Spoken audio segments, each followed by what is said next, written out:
Um, all right, somebody's got sound going. It was me posting it. We're good now. Okay. Um, Joining us tonight is Sarah Moore, all the way from Australia, with her Hi, company hi. 11 Lights Media. It's me. Sorry about that. Getting distracted. Just like always, I didn't prepare worth a shit. It's kind of the running thing now. So welcome to the show, Sarah. Thank you. Pleasure to be here. And we got a cat that's visiting. Yeah, someone's cat. Crazy. My cat made an appearance in the first show, so I think it's Ken's cat's turn. It was fun. Yeah. So, Sarah, tell us a little bit about 11 Lights and what you do. Besides drink coffee. There's my second cup, actually. So 11 Lights is a creative agency. So the idea behind it is that as we move forward, I want to be creating more and more content for businesses. So we sort of started out predominantly as just a social media agency, but we've sort of shifted in the last 8 months and focusing. We still do social media. I mean, that's the majority of what we do, but positioning ourselves more as that creative agency and creating the content and ideating and that kind of thing, because people seem to struggle to do that for themselves. So that's what we do. Cool. So how did you end up, getting into social media management? Oh gosh, I don't even know. I've been my whole life, I've been very 50-50 in terms of like where my brain sits. So it was funny, I met with someone the other day and he said to me, he just goes, like at one point he goes, I never realized how much of a feeler you were. Like you're so like emotional. And then at like another point he goes, you really do flip between like emotion and like being super pragmatic. And that's me. Like I'm 50-50. Like I can be emotional and empathetic and super creative and super focused in on that creativity. Like don't mess with me when I'm in that mode because I will like eat you alive. And then the other side of me, I'm like, right, I need to cold call. I need to do this. I need to do that. I need to get all the black and white stuff done. I need to, like, I'm very, I guess that's where like the business side of me comes from. And so here's a perfect example. When I left school, I was like, I don't know what I want to be. I'm like super creative, but I'm also like super kind of practical and all this kind of stuff. So I was like, I know, I'll enroll in law school, and I'll also enroll in creative industries. So not only was I like biting off more than I can chew, which is like classic Sarah, I was like two very opposite things. Needless to say, I didn't finish the law degree because I wanted a life. But like it's funny, I actually have a friend who's finished law, and like I look at her and I kind of like we're different personality and everything, but she's finished law and she's like super smart and creative and stuff. Like, and she's in a band as well. Like it's I think it's interesting. Anyway. So I've always been very much like that. And when I left school, I was working in a retail store and my manager left at the time and I basically became manager. And I felt like that was a real sweet spot for me because I got to be creative, like got to do the displays, but I also had a lot of responsibility and got to do all the business side of stuff, like, hiring and firing staff, buying stock, having to move that stock if it was a bad decision. And so, like, I got to do all that kind of stuff, flew around a little bit. And I really, really loved that. And I actually started a business degree while I did that. And then I eventually left that job because I was borderline adrenal fatigue at the time, and I didn't know it. But I was very stressed out. I wasn't enjoying what I was doing anymore. And a little bit of that was like not being compensated well monetarily. But also just, I felt like I was at this point where I felt like our store didn't have a lot of direction, and I kept trying to take it in a direction. I basically kept trying to do what we all now know as like niching. That's what I was trying to do with this store. It was very much like a little bit of everything kind of store. And every time I tried to do that and would make really bold decisions and bold purchasing decisions, my boss at the time, no disrespect to him at all, he was wonderful, but I think he was quite double-minded. Like, he would get scared, and so he would pull the rug out and cancel orders and do things like that. And it just became very frustrating because it takes that confidence away. You know, it's one thing to do something and win at it, but it's also another thing to fail because you learn. But and so I felt like I wasn't getting that learning experience because I wasn't fully empowered. This is a really long story. Is this okay? Yeah, you're good. Anyway, so I left there. I quit without having another job. I quit, and then I wanted more of like I wanted a break from the responsibility. Like, I was massively stressed. And so I went into corporate at the time, and like it got boring quickly. Let's just say that. And I'm someone who, once I'm bored, I drop the ball a lot. Like, I need to stay creative and fresh and excited and that kind of thing, because then my attention to detail is so much greater. Then once I'm bored, I'm like, I have to write mega long lists or I'll just forget the most basic of tasks because I'm bored. It doesn't thrill me, so it doesn't stay in my mind. Anyway, so I worked there for a couple of years, and I got made redundant. But in that time, that was around the start of Twitter. And when did Noah Kagan leave Facebook? Didn't he make the ads platform? Anyway, it was around that time, and so I was doing a little bit of Twitter and doing some media releases and stuff like that. I was really good friends with our digital manager there, who, by the way, now lives in San Francisco, and she like works for Sephora, like doing some crazy cool job. And yeah, so I feel like this story is boring. I want to stop. So I got made redundant after a couple of years there, and like literally 3 days later found out I was pregnant with my first child, my first and only child. And so it was a godsend because I was really, really, really sick.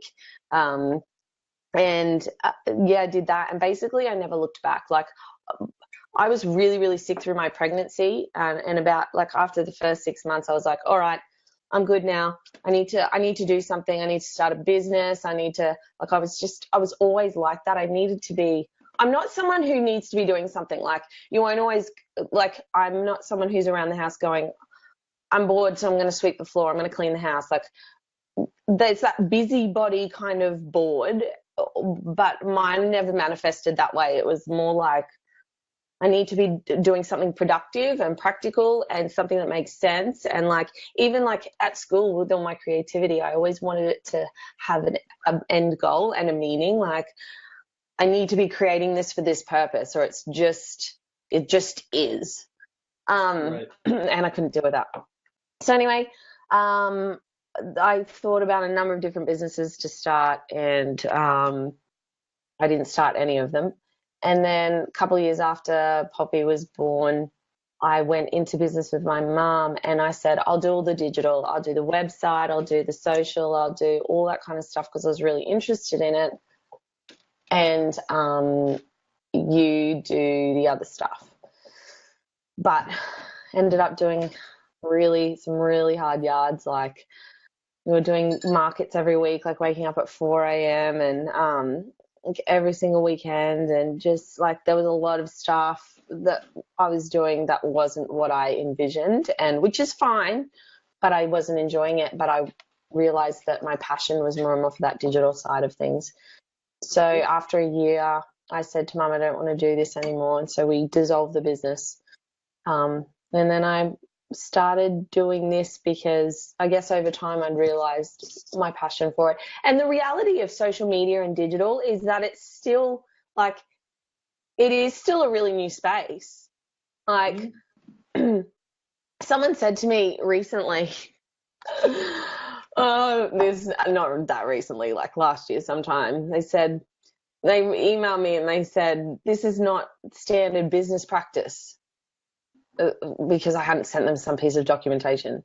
And I was like, dude, like social media is so freaking new. Every single person in the social media space is still figuring out what standard practice is. Like, I didn't say that to them, but like when you think about it, it's still really new. Like Twitter only jumped onto the scene like 2008, 2009. Like, and that's not that long ago, you know, like it's not a profession that's even really been around for a decade. So. Well, and there's definitely an aspect where it's constantly changing, because Twitter 10 years ago isn't even what it is today. Facebook isn't even what it is today. We joke because there was a change to it was either ad manager or power editor. One of the two had a change. And so we were getting errors on ads we didn't normally get. And someone was like, why is this doing that? I was like, because Facebook's still trying to figure it out. Facebook's still trying to figure out how it is supposed to be. I think as well, like in the technological era that we're in, I think like everybody's still coming out of old school mentality. Like this is the way things are done. And we have these processes for 10 years at a time before we ever look at them again. It's like we are in an evolving industry. Every single freaking day it evolves. And so every single day we have to be constantly learning and to remain the expert. Like, and you know, like one of the most fun things about what I do, but also equally frustrating, is that I feel like our job is to experiment. And sometimes that can be really difficult, especially for very old school mentalities, to go, well, I don't want to pay you to experiment. And it's like, well, you either pay me to experiment in a way that's calculated and a way that's had strategy behind it, or that I can justify to you, or you can go and do it yourself and kind of have no idea what you're doing.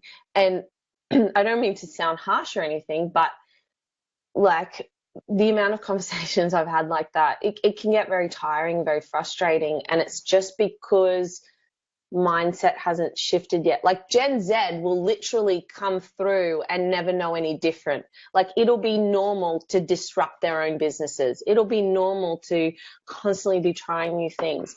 It will be like, I was talking to you guys about this Chef's Table episode before I jumped on, right? And this guy, they're shutting down their that I was telling you about. They've got a super successful restaurant.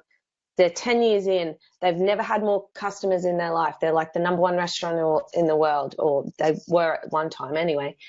And he's like, we're going to shut down, we're going to renovate, we're going to reinvent. Because, and he didn't say this, right? But this is exactly what it is. He's disrupting his own business, because if he doesn't do it, somebody else will. And that's what we have to do constantly. Yep. Disrupt our own business. Like, evolve. Yeah. And that's something that I think is, sorry, Nick, it's something that's industry wide. Every industry is kind of dealing with this right now, of the, not just is everything changing right now, everything in the marketing spectrum is changing. But it's that whole experimental side of it. It's almost a little scary, because we're just kind of jumping into somewhat of the unknown. You know, where I work, we've been doing it about a year now heavily. And we're just now starting to be able to say, hey, this works. Yeah. Yeah. And so much in marketing, if you think 10 years ago, where a small business marketed, they marketed radio, television, local print media, and the yellow pages. and some more progressive enough to be doing direct mail. Mm-hmm. Facebook can replace 80% of that, and is democratized. Anybody can fucking do it if they take the time to learn it. It's a platform that's been made available to everyone, and the industry changes, and the Facebook changes their shit every day. There's little things that we don't even see. Like if you guys noticed in the last month how much the UI's changed on Facebook, their mobile, their desktop, all of it changes all the time. And businesses need to figure this out, that things are changing, and the way that things used to work don't work anymore. Yeah, 100%. Do you know what? Like, it's such an exciting business to be in, though. Like, only my goal is, and this is going to be like, it's probably going to be 3 people from my network who watch this. So here's like a little insight into Sarah's mind. My ultimate goal, like by the time I'm dead, is that I will be remembered for creativity, but not in like a eccentric genius kind of way, because I'm not that, but somebody who was creative and applied that creativity and kicked goals because of it. Like, I want people to bring me in to consult because they're like, that Sarah girl, she gets it and she's creative and she'll make it happen. Like, that's my ultimate goal. Like, I don't necessarily, I love what I do and I could do it forever. But, you know, I was just saying to my husband yesterday, like, I don't know if I will do it forever. And my ultimate goal is that people will bring me in to consult, to just think differently, to think a bit more laterally, and because they want to take risks. Like, that's where I want to be one day. And it's a really exciting space. And what I mean by that is, like, you know, Nick, you do handwritten cards, like direct mail, right? Like, and everyone's like, oh, direct mail's dead, billboard's dead, this is dead, that's dead. Nothing is dead. Nothing. Absolutely nothing is dead. Everything, if you can apply it in a unique way, or a way that creates customer experience beyond what a customer would ever imagine, you can kill it. And it doesn't matter what you use. So real quick, a question from the comments: strategy versus free creativity. What do you think, Sarah? I mean, the companies I am most drawn to are more creative than strategic, or am I just not seeing the strategy and there is one? Hang on a second. Like, I need to read this. I'm not good at listening sometimes. It's Megan Fife Boswell. Oh, hang on. She's a wonderful real estate agent in my market. She's now a member of the roundtable. How do I mute myself on this thing? Gosh. Volume down.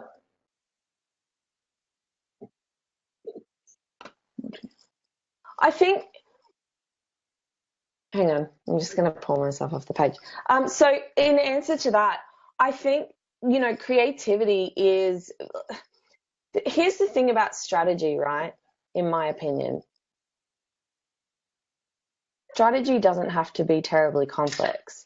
And so it really depends on what a company's goal is. So to be drawn to somebody's creativity might actually be the strategy. Like, it might just be brand awareness. So they're like, how creative can we make this campaign so that people put eyeballs on us? Like, how much can we disrupt what's already going on so that people notice us? Like, think like Dollar Shave Club and, you know, like, even like at the moment, I think some of the best creativity is just really in storytelling. And that's not got a direct ROI in sales. That's brand, and that's brand awareness, and that's authority. Like, it's so you remember them. And you'd look at something like that and traditionally say that's super creative. But I can guarantee you that there's strategy to it, like absolute strategy. Yeah, so, they're big. Well, even Dollar Shave Club is a good example. It was storytelling, not necessarily telling their story. It was using good copywriting and humor to get you to pay attention.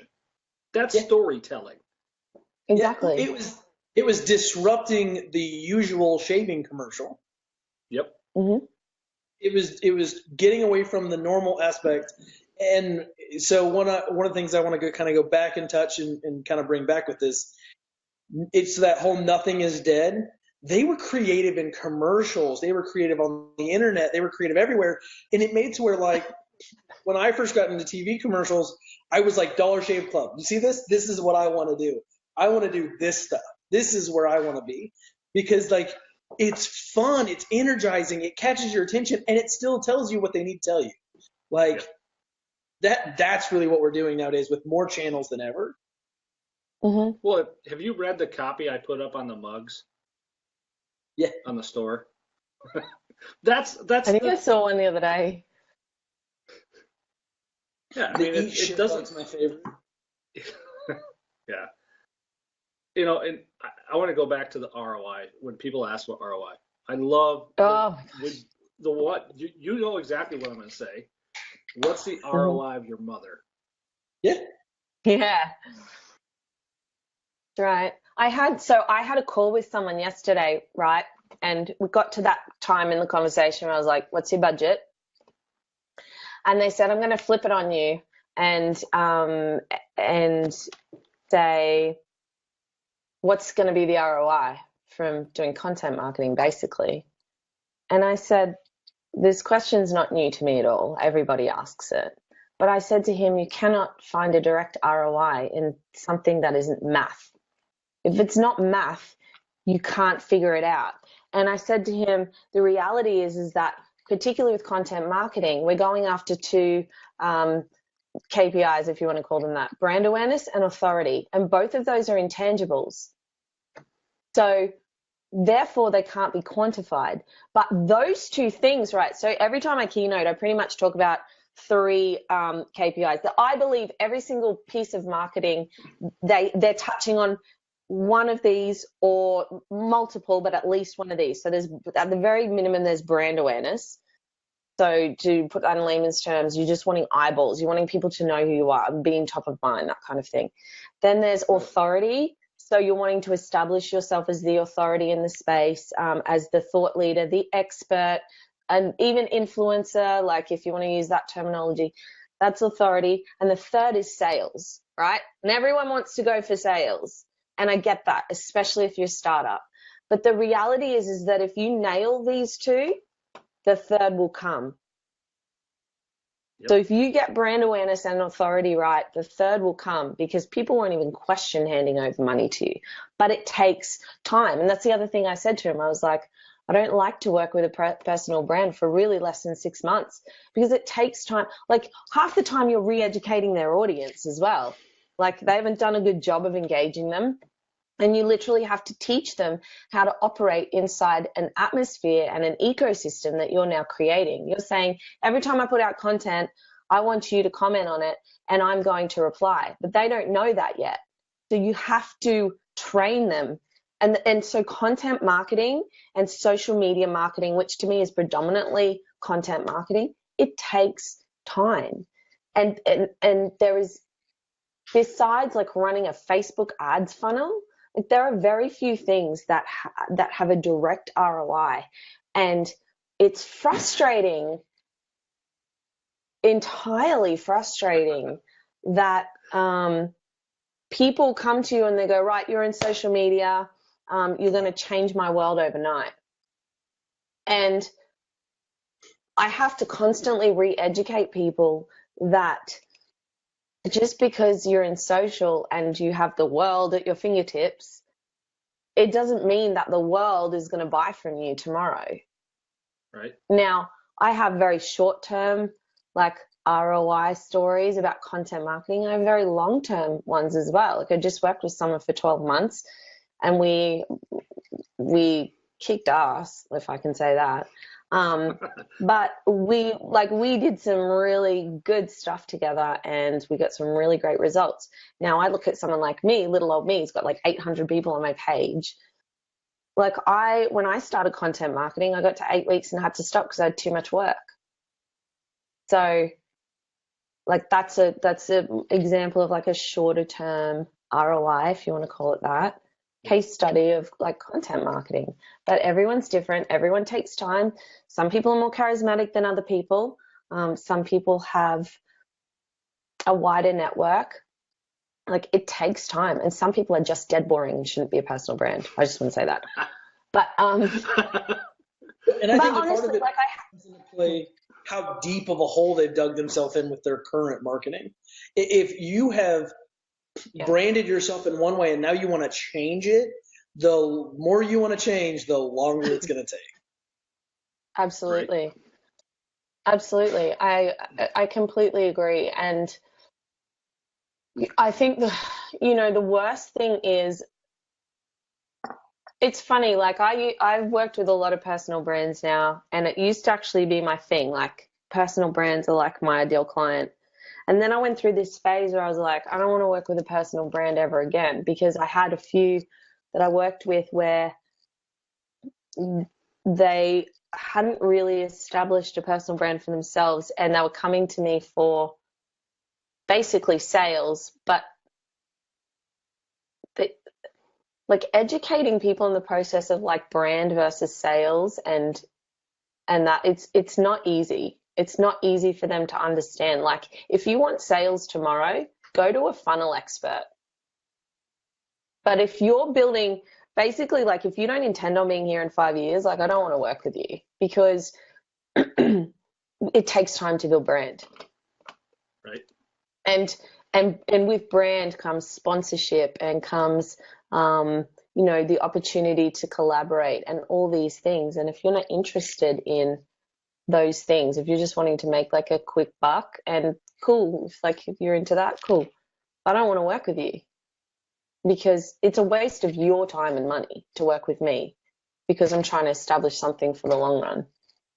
Right. Today I stumbled upon a thread in Reddit in the small business, and they said, has anybody tried content marketing instead of paying for Facebook ads? And my viewpoint on that is you can content market to your heart's consent, as much as you want, but you have to get an audience to the content.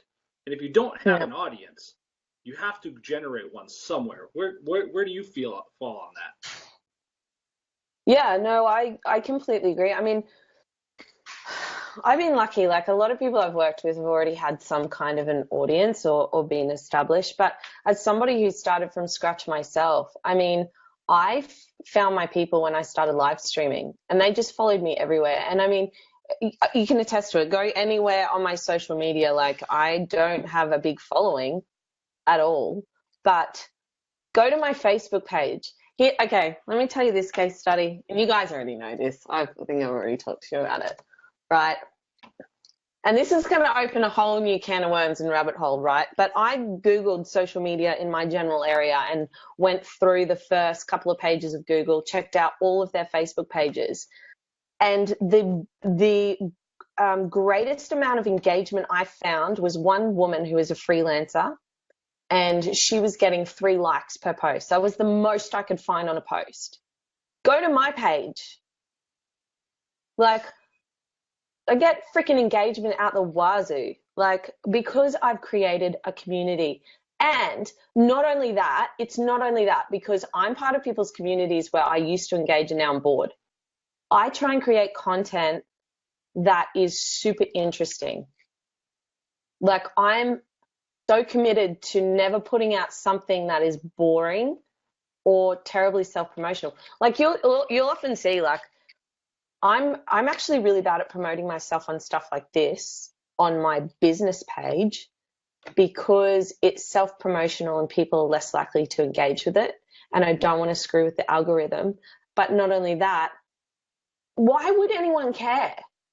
Like, why does anyone care if I'm on something? Like I get why they care. Like, I do get it, but like, I just think they care a lot less about that than being, and no offense, guys, like, I love you, and I've put this on my like legit personal page.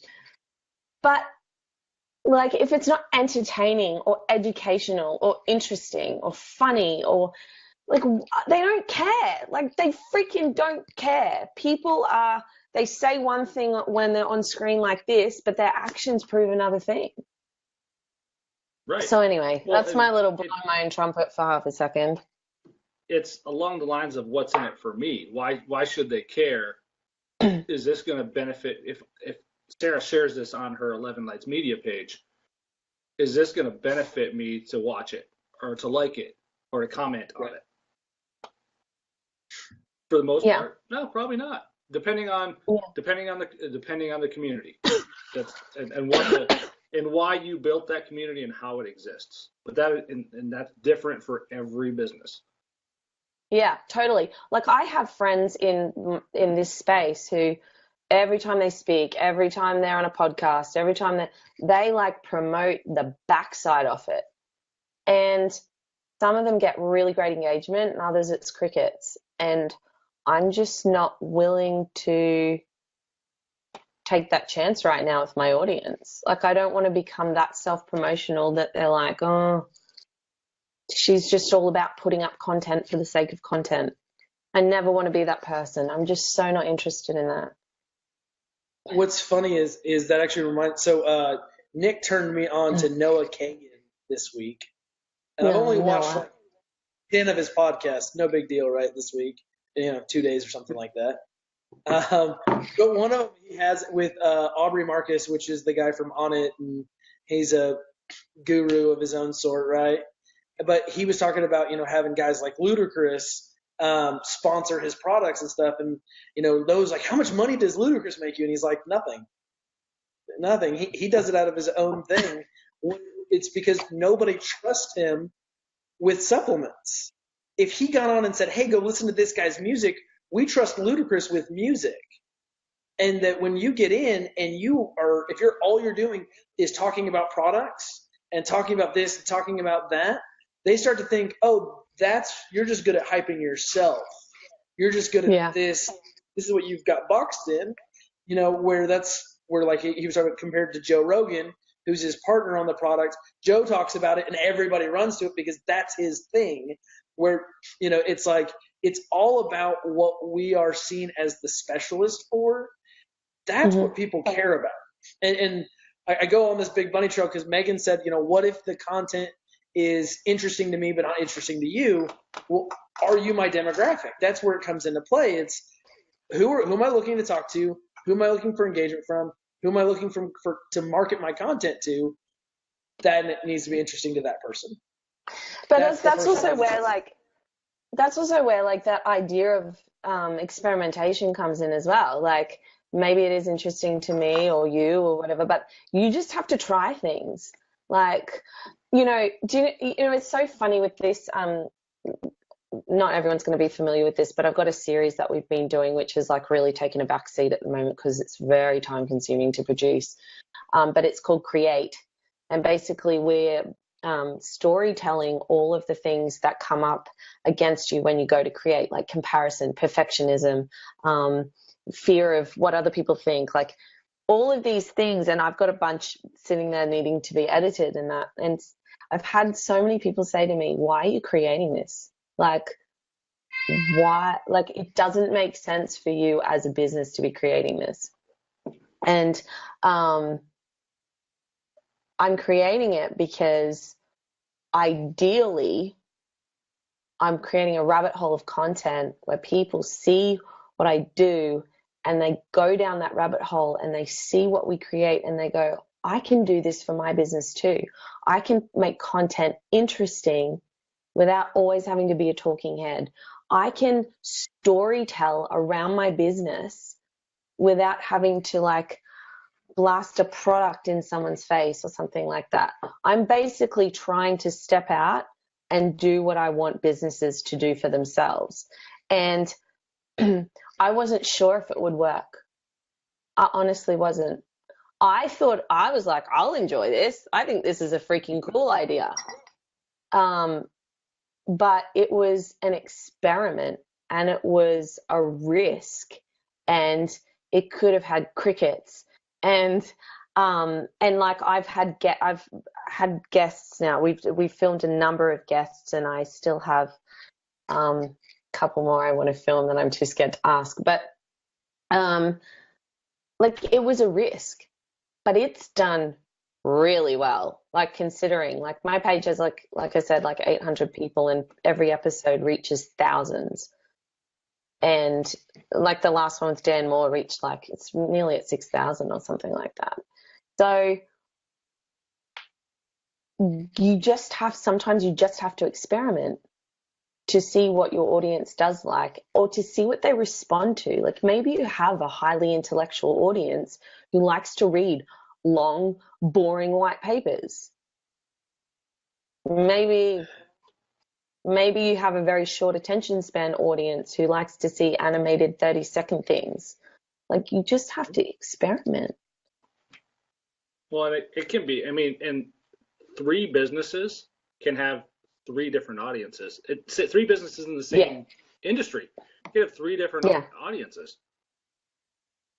You have to figure out what your audience consumes through experimentation, and produce the stuff that you see some kind of result in.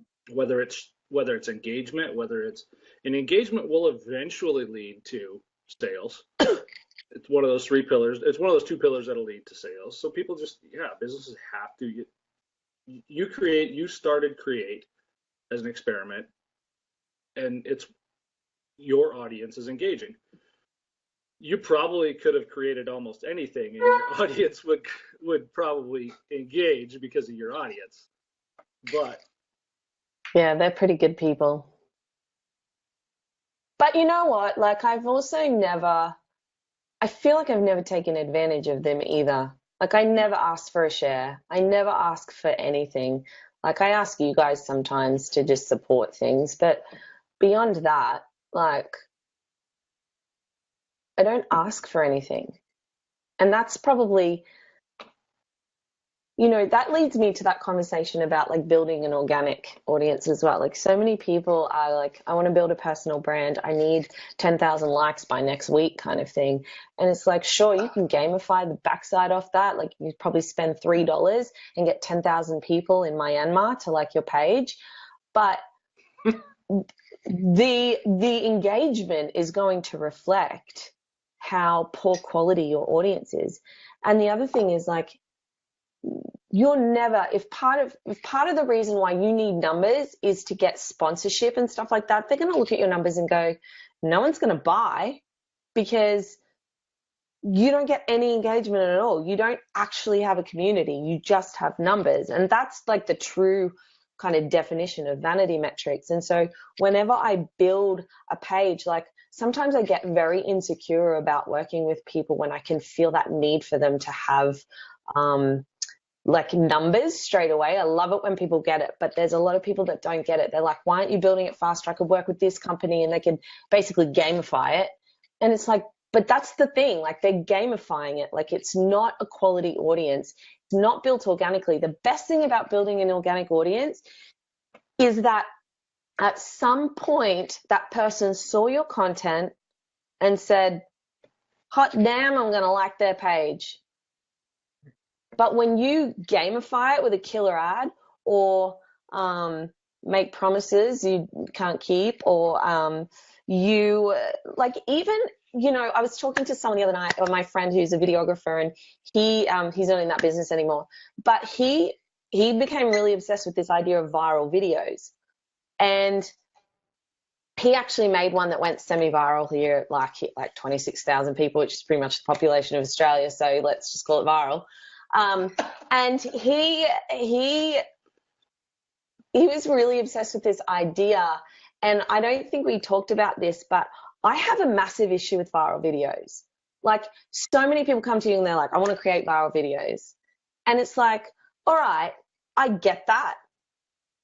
I understand the thinking behind it. Sorry. It's okay. Sorry. But the problem with viral videos is that people will go and like your page because you had a cool ad, not because they're ever going to buy from you, not because they resonate with your overall message, not for any reason than that you did something cool. And it loses its potency. I would rather do something cool that hits my target audience and only my target audience. And that's why I love things that polarizes people. That's why I love it when meat-loving people create like vegan hate stuff. Like I just, not that I have nothing wrong with, like I love vegans as well. Like I'm not trying to have a go at anyone. But my point is that it polarizes the audience. And so if they create something like viral within the meat loving community, at least it's their community, right? Mm-hmm. But when we create viral for the sake of viral, like this was the most amazing storytelling in the world, it dilutes what we're doing and it dilutes our audience. It also, and that was a really weird tangent. I think it dilutes why we do it too. It gets off the purpose. A viral video is not going to do what you really want it to do. It doesn't actually help your brand. It doesn't help anything. It's cool for the views, and sometimes the shares are great. And I actually did some work where we wanted to go viral because the way we want to go viral in our community. And the truth comes out. Yeah, well, we did in our vegan, hippie, earth-loving community. Targeting, we wanted to go viral in that community. I didn't want to go viral to the skaters because they didn't do me any good. And it's like I need that reach and that expansion. And every time we did something, it was geared to that community we were trying to reach and no one else. Mm-hmm. And the more shares and engagement got, it's like, okay, we're getting closer. I'd love to go viral with a bunch of on the hippie stuff. Great. Yeah.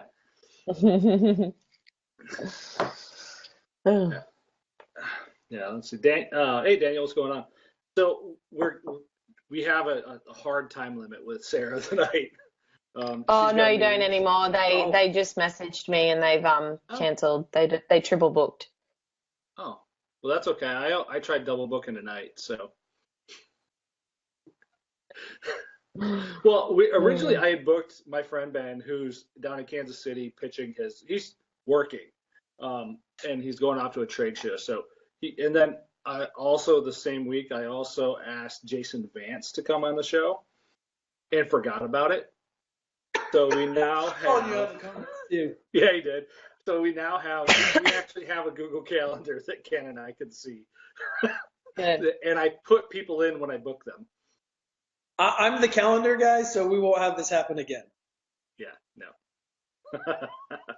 You guys are fun. So I do want to get to this. We always ask all of our guests, what is your definition of hustle?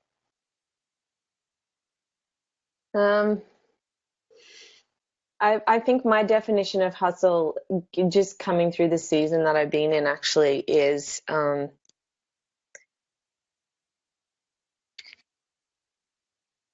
it's a few things. It's the obvious hard work. It's hard work. But I also think we don't know what hard work is until we actually have to work really hard. Like you need to put food on the table next week and you don't have any money in the bank this week, or like whatever it is. But I think hustle is,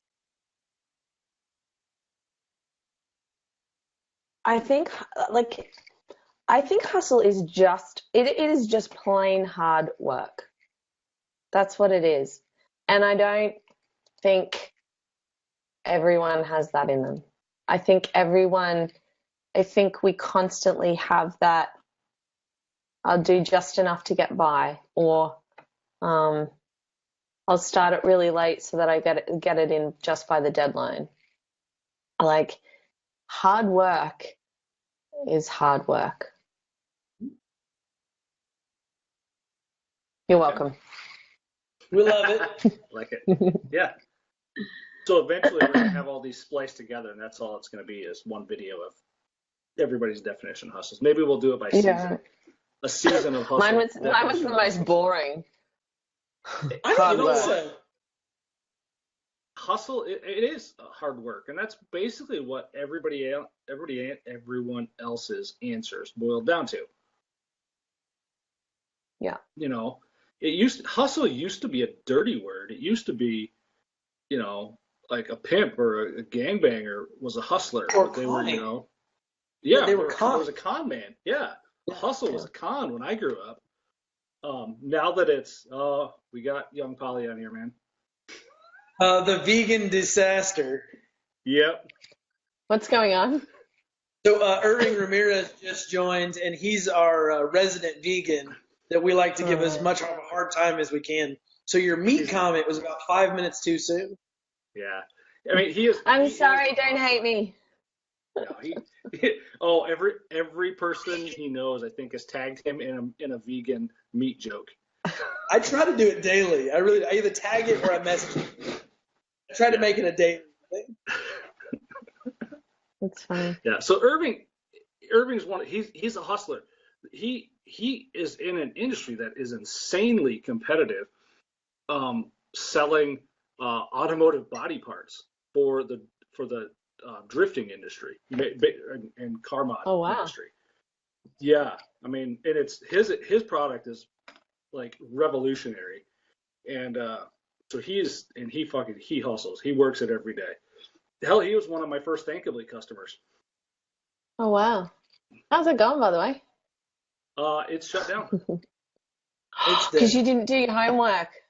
The deadline hit and it's gone. You're crazy. It's such a good idea. It was always my back burner idea. It's a good idea. It's like it's the good idea that I hated. I'll be honest with that. I've said this off camera and I'll say it on camera tonight. It was a good idea that I didn't want to do the hard work for it. I didn't want to fucking manage it anymore. When it got the biggest, when I ended up on the news, I was at a point in my life where I was like, fuck all this. And then I didn't know you were in the news for it. Oh yeah. I mean, it ended up getting syndicated like in 17 cities, that news segment. Wow. So Nick Berry.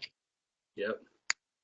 Well, that was the joke. My parents were even joking. They were surprised that's what I got. I was on the news for something good. Do you know what's funny about you? Nick? Like, I talk about you to like my friends here and stuff like that because like I love your business idea and stuff like that, but also like the way I describe you is I'm like, you know, you're rough as guts and like you're like a lumberjack. Like I wouldn't want to meet you in a back alley. Like you'd be really scary, all that kind of stuff. But I just love that. Like I know you, like just like a giant friendly bear. But like I just really love that you're super rough and you have this business idea to do handwritten cards.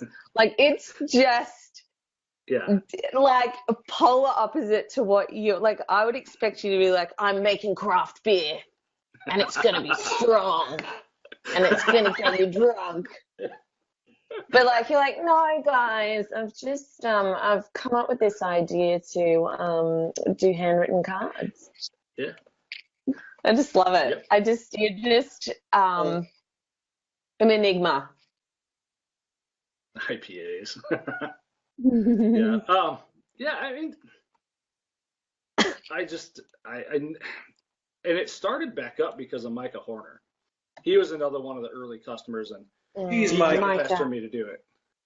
He kept pestering me about it, and finally I was like, fine, I'll fucking do it.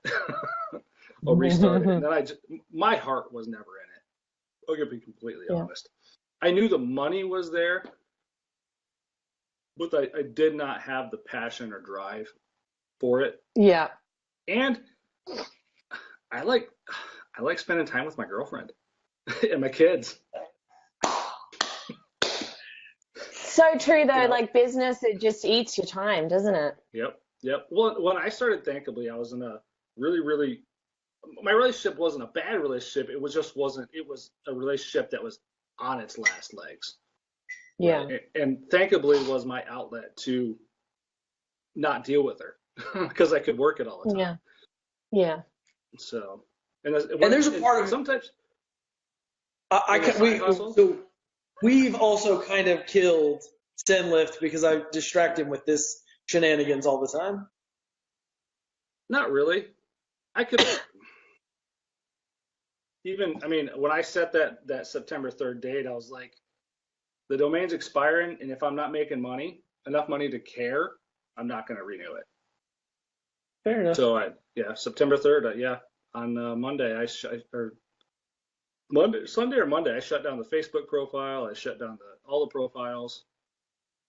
They're all unpublished, and it's done. But I'm not. It's one of those.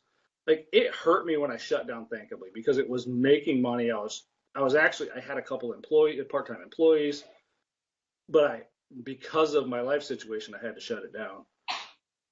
But this time around, I was like, fuck, I told Todd the other day, it's like a weight off my shoulders that it is dead. Yeah. Yeah. I hear you. That's how I felt when I first pivoted my business, because I did more digital strategy then, and I was doing all the stuff I hated. And I was just like, I'm just going to focus on social because that's what I enjoy. And then even when I refined that again to being more, like, I don't do anything different this year than I've always done, but even just positioning myself, like, in my mind as like a creative agency, like content marketing, as opposed to like just another social media agency. Like, it's done wonders for my state of mind. And it's good because like then people go, oh, I can just get you to do all my Instagram images, but I don't have to go and schedule it for them, which I love. So. Irving was asking. Sarah is a content marketing, social media digital agency, so to speak. All of our guests have been digital agencies. Yeah, everybody so far. Wow, you guys really need to shake it up in here. Yeah, well, you tell what we fall into.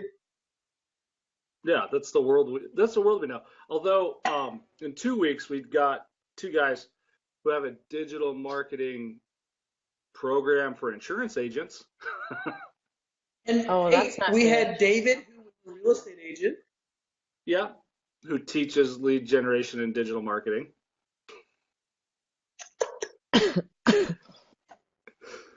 So the first week of October, I'm bringing on a landscaper. I don't even know who it is yet. If you're watching this and you do landscaping, I want to bring you on the show first week of October. We're going completely opposite. We want somebody. Ken needs a landscaper. I'm bringing in the landscaper. Yep. Cool. Well, no, Matt's on at the end of the month. Fair enough. Guys, can we keep talking about me? This show's about me, not your next guest. Am I that boring? Yeah, we can talk about you all you want. Sure. Jeez. So how's Poppy? No, it's not. We don't need to talk about her. She's so stinking. She's good. Jeez. Little Aussie accent. I know. I miss all the snaps you used to do of her. Like, you don't. Yeah, I haven't seen you on Snapchat in forever. Oh, I don't use Snapchat anymore. I'm on Instagram stories. And can I say this for your audience, because I've had about 10 minutes of like us just not talking about anything, but here's a nugget for you. If you're not on Instagram stories and you're a local business, if you're a global business, like, it makes sense too. But for local businesses, holy crap, you are missing out on massive opportunity, because the geolocation functionality in Instagram stories will get people into your coffee shop. It will get people into your product store. Whatever you do, you need to absolutely 1,000% be on Instagram stories, because people are watching. People are, I ran this little experiment like a couple of months back, and I asked a whole range of people. I said, when you go to bed at night and you sit there and you scroll Instagram, or you go into Instagram, think about your behavior and tell me the truth. Are you going through and scrolling through the photos, or are you clicking Instagram story number 1 and letting it roll? And every single person I asked said, I'm clicking Instagram story number 1 and I'm letting it roll. And so my point is, it doesn't mean don't use Instagram, because like there's still massive power in that. I say this as someone who hasn't posted in months. But the power of Instagram stories is huge. It has people's attention. You're able to put locations in. You're able to hide hashtags. You're able to put, so I did one the other day. I was in this store and I'd posted like 5 or 6 stories beforehand, and they like, you know, just before I went in, and it was like, you know, 20, 30, 40 people have watched. I posted this one. I put the store name, and then I hashtagged the, I think the suburb I was in. And it made, actually, I think I just did the store. I think that's all I did. It made the local story, it made the Brisbane story, and then it made the Australian story. And like I had like 20 viewers on like my first snap that I'd just done, and I had 99 on that one, like minutes later. It was ridiculous. And so, and like that's not even my business. But I can tell you what, like if you're trying to get more foot traffic through your store, tell people if they see your Instagram story and they say the special word that you've put on your Instagram story and come in, they can have a free muffin, they can have a free coffee, they can have a whatever. Because do you know what? If someone comes back to your store 3 times, I believe it is, they're 70, they're like 78% or like 70-something% more likely to return to your store because you've changed. Because here's the thing, right? Here's the thing about food. Here's the thing about the restaurant industry, right? I'm getting passionate now. Here's the thing about the restaurant industry, the cafe industry.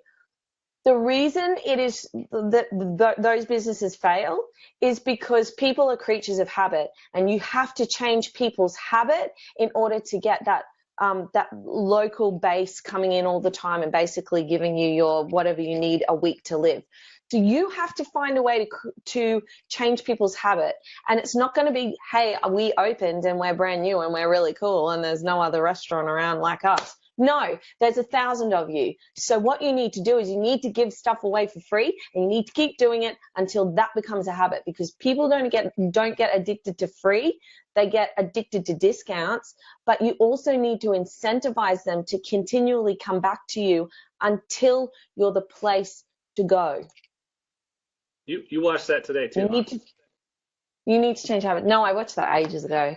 But do you know what? That's partly also I learned that a few years ago when I knew of someone who was trying to open a burger restaurant in Sydney, Melbourne, one of those places. And basically the advice given was go around to all the businesses there, give everyone a free coupon for lunch. Like, you got to give away stock for free because you have to change the habit, and then give them something that for the next time to incentivize them to come back. So free discount. It's just all about habit. Yes. Free discount free. Because they don't get addicted to the discount. Yeah. Yeah. Free discount free. Fourth time they come full price. In a restaurant, if your food costs are appropriate, like they're supposed to be, a free burger costs you a couple bucks. Mm-hmm. 20% off their next shake costs you 60 cents. That free banana split costs you $1. So Irving asked a question. He goes, in your opinion, does that devalue your item or brand? And that's kind of like the whole thing behind the free in not discounting it. When you discount it, you create that repeat, I think I deserve a discount person. Look at pizza. I don't buy Domino's without a coupon. It just doesn't happen. Right. But I go to my favorite burger place all the time and eat my favorite burger and get my favorite Bloody Mary and get my favorite fries. And I will tell you, I think that it was somebody took me, then I got something free, then I got a discount, then I got something free, and now it's like my burger place. So it's like McDonald's has me and Nikki addicted to their freaking iced coffees. Through, we get a free one every 6 iced coffees. Yeah.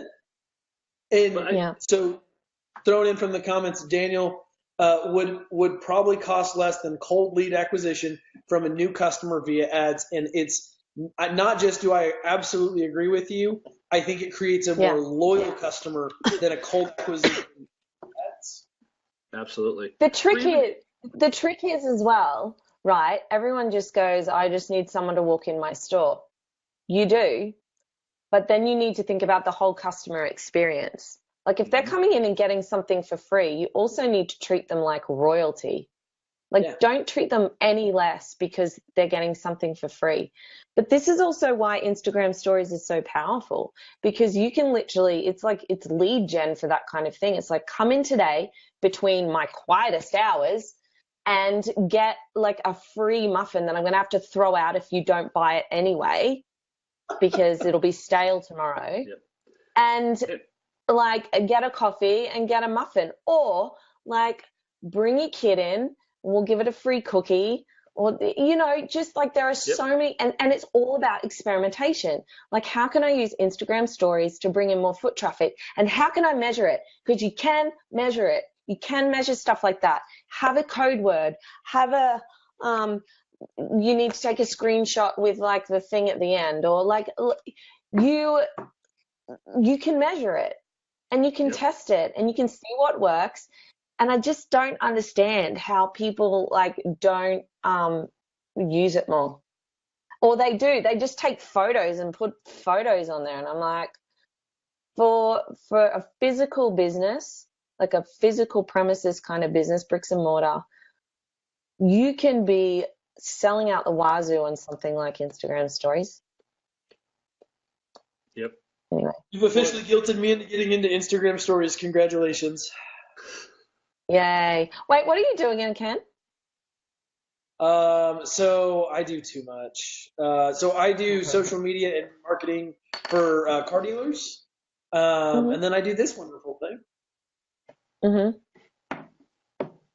So we ignore Instagram, even though we probably shouldn't, because I mean, we have cars. Cars are like prime Instagram property. We're Facebook. I actually have a ton of success with Instagram ads. But that being said, I haven't been doing stories, and I probably should be. So you win. Yeah, you could be taking people.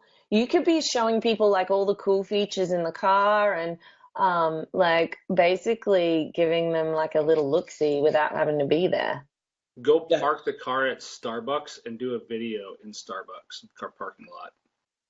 So last year we did PSLs and pickup trucks for PSL season, and I just thought it was hysterical. I was having more fun with it. I don't think it even worked anything, but Irving, it's okay. We have two things that popped up in the comments. How does that equate to a service-based business? My view on it, and you guys can jump in on this too, in a service-based industry, you can come up with something that incentivizes them to communicate with you, whether it's a free inspection or if your garage door open. And I use this with a company I consulted with several years ago. Tell them how to do something and build trust in the stories. Yeah, totally. I think having, you know, like a story around educating them, and then at the end maybe asking a question or having some kind of call to action. One of the things that I've been meaning to do, but I haven't, like I've got a promotion going on because my website's still being built, and if Clay's watching, I'm going to have this promotion till Clay's finished the website. But like I haven't actually done it yet because I've been sick for the last week, which is when I came up with it. But basically, like, I'm going to tell people what we do, tell people what we can do for them. It's a bit more of a direct sales thing. Like, it's not real. I'm not really educating that much. But I'm going to tell them that we have a promotion if they want Facebook and Instagram. But I'm not going to tell them what it is. Like, if they want it, they'll DM me. Like that's getting in the DM, and that's how you gauge interest as well. Because like, yeah, yep. you know, 50 people might watch it, but like none of them might care. Yep. And Irving said, Clay just jumped in. Clay, where's Sarah's website going to be done? No, don't be like that. And I wasn't like that, Clay. I was just saying I had a promotion going on until my website is done. And I don't think discounts devalue. Yes, addicting. Back to Irving's question, how does that devalue your item or brand? Repeated discounts can devalue your brand. Ken was right about like pizza, Domino's. We don't order pizza unless it's the $7.99 special. Yeah. Period. Yeah. Unless I want good pizza. Unless I want good pizza, then we're going 20 miles east. Right. Or 15 miles east, and I'm driving to get into. I'm still going to end up spending $40, but. It depends how you position it as well. Like I'm not running around saying that. Like I'm not running around to everyone going, oh, we've discounted our prices. I'm like positioning it as a launch promotion. And one of the reasons I'm doing that is because I've pulled back from working internationally a bit and I'm trying to focus on local businesses here. So I want to kickstart that a little bit more because we've, rejigged all of our kind of packages, so to speak. And I want to build up that local clientele. So like there's also got to be strategy behind it. I mean, if you're just clutching at specials because it's the only way to make money, then you kind of got to ask yourself really what you're doing, because it's really difficult to compete on price all the time. Like that tells me that you don't have anything unique about you. Right, exactly. So this is probably our longest actual full live show so far. Is there anything that you want to promote while you're on the show tonight? I mean, like if anyone is like local to me, I have a special promotion going on. Predominantly it's just for Facebook and Instagram. But I do work with people internationally as well. You know what I really, really want? Can I just say this actually? This isn't self-promotion or anything. I've started to realize that I want to work with like really freaking cool brands.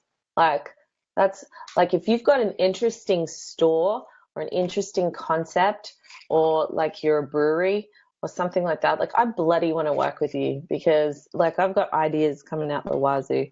But yeah, that's kind of it. Like I don't have anything really that I want to promote or need to promote. Travis just jumped in. Travis, you'll be able to rewatch and it'll be on our YouTube channel. We're gonna self-promote a little bit at the end of this. Why not? Why not? You promoted everyone else as well in this episode, so you should promote yourself. And we can, right? Yep. So make sure you subscribe to our YouTube channel. We had 55 viewers this week, and I annoyed the shit out of everybody, I think. What did I do? 7 live videos because I did 2 in groups too. It was a lot of live video. Yeah, a lot of live video. Also, we do have a closed group that we created. It's called Hustle Condition Labs. You can click the link on our website. Yeah, a lot of live. Or you can go to our page and click the groups tab, and it'll bring you to it.